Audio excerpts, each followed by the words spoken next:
주님께서 여러분과 함께 마르코가 전한 거룩한 복음입니다. 주님 영광 받으소서. 그때 예수님께서 11 제자에게 나타나시어 그들에게 이르셨다. 너희는 온 세상에 가서 모든 피조물에게 복음을 선포하여라. 믿고 세례를 받는 이는 구원을 받고 믿지 않는 자는 단죄를 받을 것이다. 믿는 이들에게는 이러한 표징들이 따를 것이다.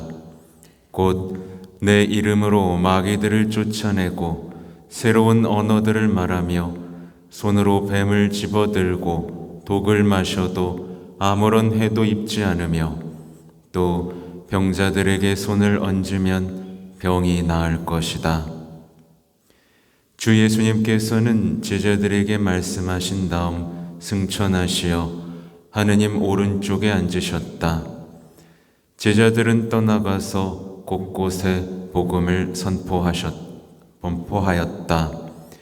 주님께서는 그들과 함께 일하시면서 표징들이 뒤따르게 하시어 그들이 전하는 말씀을 확증해 주셨다. 주님의 말씀입니다.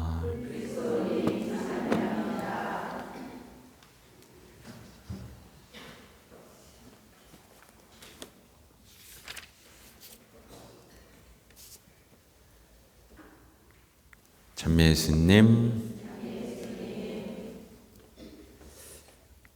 네, 오늘 일독서를 보면 이렇게 나오잖아요. 나의 아들 마르코가 여러분에게 인사합니다.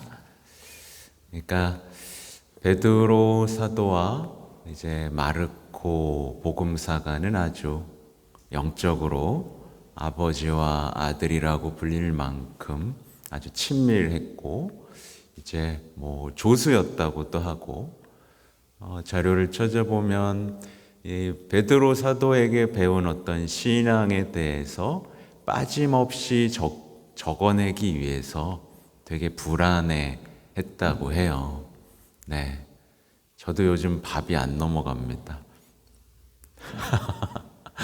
네, 가야 되는데 몸이 긴장하는 것 같아요. 제가 예전부터 굉장히 예민한 사람이거든요.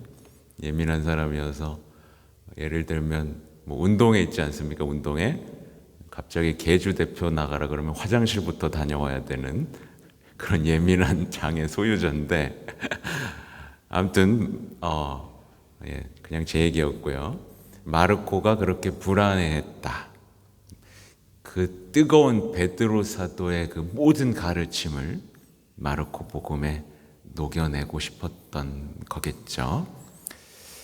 아무튼 그 베드로 사도의 그 뜨거움부터 우리는 마주하게 되는데요. 이 베드로 사도는 정말 오늘 얘기 들으면 어떠세요? 가슴이 뜨거워지지 않습니까? 네, 안 뜨거워지는군요. 이 베드로 사도는 그리스도인들이 정말 원하는 그 삶, 겸손한 삶, 악과 싸우는 삶, 고난, 또 영광, 희망 이런 얘기들을 아주 힘차게 선언하죠. 이 순서를 아무튼 그렇습니다. 다시 써놓은 대로 해야지 이것도 안 되겠어. 그런데 이제 마르코 복음하면 이제 사자 얼굴로 많이 표현되어 있어요. 마르코 복음사가 이렇게 쓰고 있으면 사자 한 마리가 이렇게 있는데 뭐 여러 가지 이유가 있다고는 하는데 이제 세례자 요한의 복음 선포부터 시작을 하거든요. 그러니까 광야에서 외치는 소리, 일종의 그걸 사자의 울음소리라고 표현을 예술적으로 했었는데 그러다 보니까 이제 마르코 복음은 사자 이렇게 표현이 됩니다. 아무튼 마르코 복음은 이제 베드로 사도의 영향을 많이 받아서인지 어떤 그 열정이 느껴지죠. 죄의 용서를 위한 회개. 그러니까 마르코 복음 첫 장을 딱 펴보시면 이제 알 수 있어요. 그러니까 처음 나오는 게 그가 가장 선포하고 싶은 거겠죠, 그죠? 여러분 같은 경우도 여러분이 뭘 쓴다면 첫 장에 뭘 쓰겠어요? 가장 중요하고 가장 알아야 될 걸 쓰겠죠?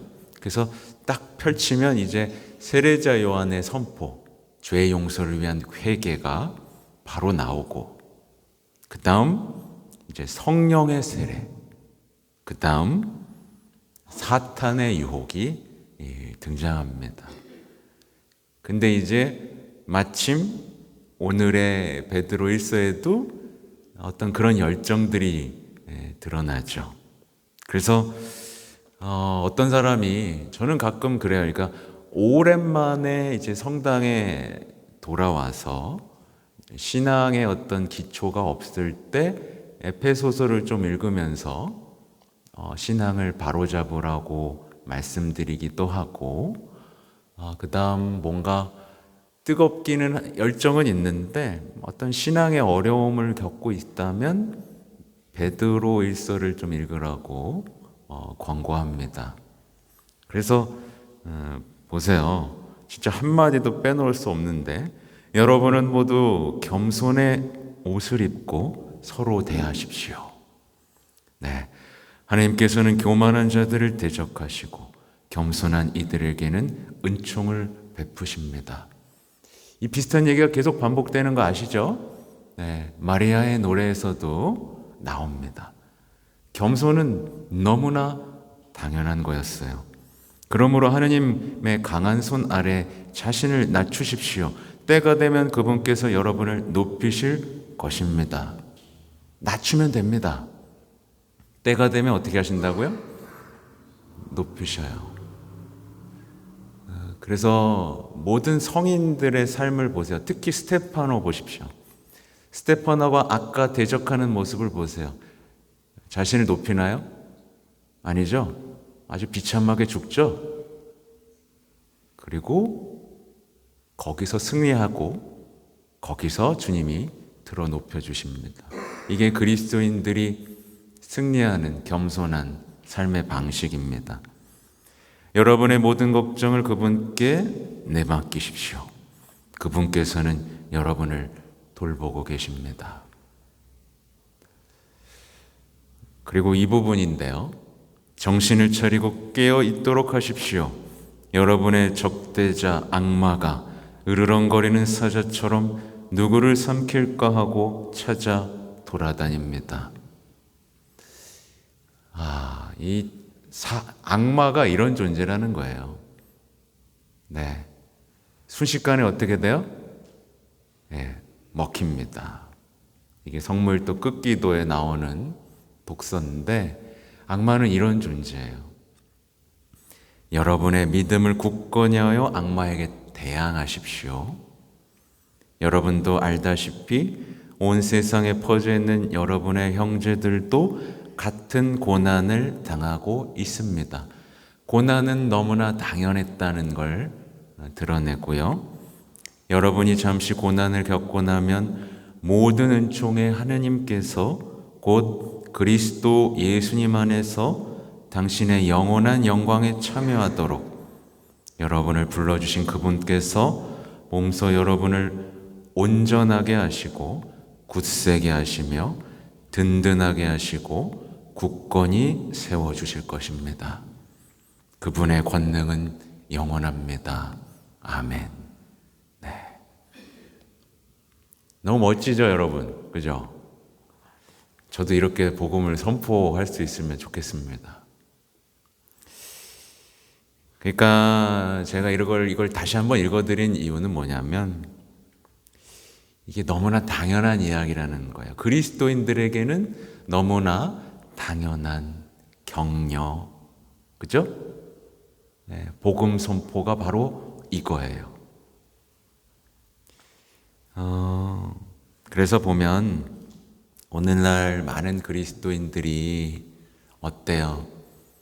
제가 요즘 계속 강조하고 있는 건데, 여러분의 삶에 예수님과의 아름다운 이야기들이 쌓여가요, 사라져요? 진짜? 그럴 거예요?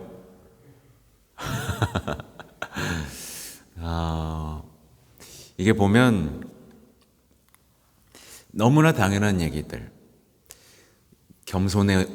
나날이 겸손의 옷을 입어야 되고, 나날이 주님께서 드러높여 주시는 그 아름다운 이야기들이 펼쳐져야 되고, 악과 싸워서 승리한 이야기들이 다 이게 그죠? 서로 얘기가 나눠져야 되고, 우리가 받는 고난에 대해서 서로 격려하는 분위기가 형성돼야 되고, 또 희망에 대해서 얘기를 나누면서, 그게 하느님의 백성으로서의 당연한 이야기, 여정인 거죠. 근데 이제 그게 사라지고 있다라는 건 단순하죠? 많은 이들이 뭘 몰라요? 자기가 교만의 덫에 빠졌다는 걸 몰라요. 첫 번째, 교만의 덫. 뭐가 겸손인지 뭐가 교만인지 아직도 헷갈려. 그리고 사자처럼 돌아다니는 악마에게 어쩔 줄 몰라 하고, 겪게 되는 고난은 그냥 모두 악이고, 어렵게 얻은 십자가 아래에서 얻은 희망은 눈앞의 어려움 앞에서 내던져버리고, 이러면 어떻게 되겠어요? 그래서 여러분, 겸손 배우고 싶죠, 그죠? 네, 제가 뭐라고 썼냐면, 겸손을 어떻게 배울 수 있죠, 여러분? 겸손 배울 수 있는 방법. 열심히 공부하면 돼요. 어떻게 배우죠? 네, 모욕 좀 당해봐야 됩니다. 업신여김 좀 당해보면 겸손을 배울 수 있어요. 곧 복음 선포를 해야 배울 수 있는 거예요. 네. 근데 많은 이들이 겸손을 뭘로 배우려고 그래요? 글로 배우려고 그러고 강의로 배우려고 그럽니다. 못 배우죠, 당연히. 겸손이 그런 거구나. 아무 소용이 없는 거예요. 사도들은 그렇게 배운 적이 없습니다. 또 악마는 굉장히 간악합니다. 근데 이걸 경계하지 않는 삶이 지금 펼쳐지고 있고요. 믿음은 늘 정화되어야 된다는 거. 믿음은 언제 정화되죠? 믿는 것으로, 시련을 겪으면서도. 그럼에도 불구하고 믿는 것으로 정화되고 성장하는데, 그죠? 이런 과정에 대해서 무지하다거나. 아무튼 그렇습니다. 그래서 신앙은요, 오늘 복음에 나오는 것처럼 전달되어야 됩니다. 신앙은 반드시 온 세상에 전달되어야 합니다. 만약에 전달이 안 된다, 그리고 뭔가 혼자라고 느껴진다면 지금 뭐부터 해야 되죠? 내 신앙을 점검해 봐야 됩니다. 그래서 오늘 약속하시잖아요. 예수님께서는요, 복음을 선포하는 이들과 함께 하시겠다고 약속을 했어요. 반드시 복음을 선포하는 이들에게는 표징이 뒤따르고 전하는 말씀을 확증해 주셨다라는 기록이 있는 것처럼, 그래서 이제 복음 선포는 빠져서는 안 됩니다. 그래서 반드시 기억해야 돼요. 원인을 제가 조금 더 확실하게 찾게 돼요, 요즘에. 왜 우리가 이렇게 신앙이 막막할까? 그래서 어떤 사람의 신앙이 있잖아요. 선교로의 부르심으로 이렇게 방향 지어지지 않는다면 이거는 방향이 지금 틀린 거예요. 틀린 거예요. 당연하죠. 신앙은 예수님과의 사랑인데 예수님과의 사랑이 깊어지면 예수님의 명령이 떠오르고 예수님을 전하고 싶은 마음이 당연히 샘솟죠, 그죠? 네, 그러니까 선교 열정으로 향하지 않으면 내 신앙의 방향은 뭔가 크게 잘못됐다.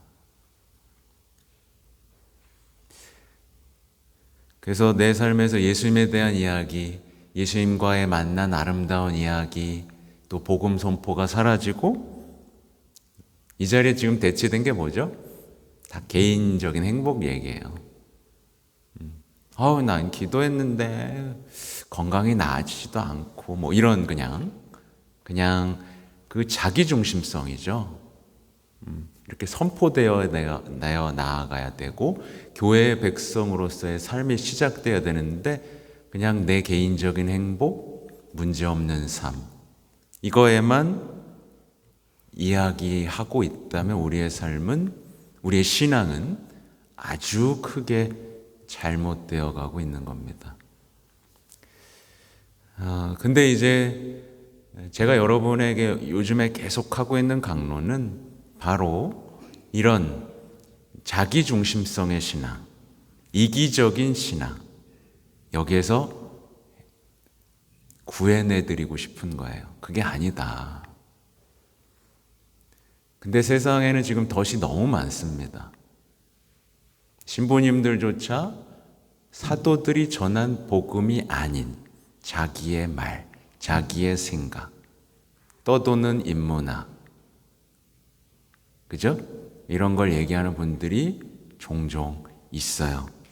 근데 바오로 사도가 이렇게 말했습니다, 여러분.